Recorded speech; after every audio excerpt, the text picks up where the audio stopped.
It happens practically every week, sometimes more than once a week. Israel, allegedly, attacks Iranian interests in Syria, convoys, warehouses, bases, offices. They're all on the list as Israel hopes to prevent Iran from opening another front on its border, as it has done through Hezbollah in Lebanon and Hamas and the Islamic Jihad in Gaza. I would say that Israel was successful to a large extent.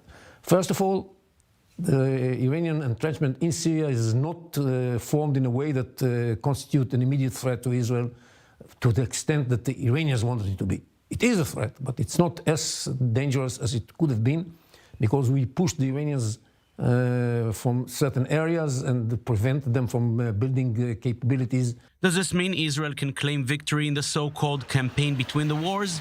The answer is no. I don't think Iran is going to give up on its vision to create an Iranian base conveniently located right across the border from Israel, creating a massive Iranian bases in Israel's backyard. If Iran is still around and Israel seems to be unable to push it out of Syria altogether, maybe the Iranians are ahead. That is also far from being the truth. Not only is the Iranian presence far weaker than the Ayatollahs would have wanted, the ongoing campaign also set up rules not seen anywhere else in the world, the legitimacy for one country to attack another one with no response. This is the most important achievement that we have managed to shape the rules of the war such that they allow us the ability to act relatively freely in Syria. We have even accepted the Russian acquiescence to this policy. They know what we are doing, they accept it. And it doesn't stop there. The Middle East is changing and Israel is no longer seen as an enemy in large parts of the Arab world.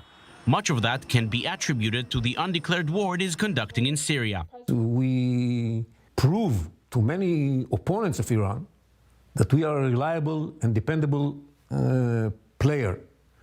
And this had an enormously important role in the decision of some pragmatic Arab states to strengthen their relations with Israel and to move towards the Abraham Accords. Many points for Israel, but as mentioned, Iran is still around. Should we expect one side to eventually give up?